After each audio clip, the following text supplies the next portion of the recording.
Darko Topič, danes tekma v Celju, na koncu izid 0-0, zadovoljni? Ja, mi smo prišli v bistvu po vse 3 točke, na koncu nam ni šlo. Imeli smo par dobrih situacij na tekmi, ki bi mogli bolj odigrati.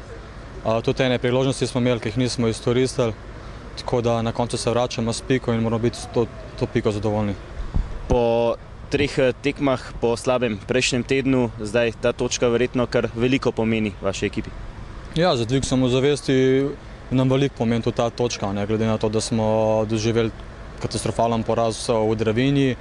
Na koncu smo tudi izgubili 2 tekme proti Muri, proti Olimpiji, tako da tudi s to točko moramo biti zadovoljni. Nismo danes prejeli tudi gola, kar je zelo pohvalno, tako da naprej moramo biti s to miselnostjo, na naslednji tekmi pa zmagati.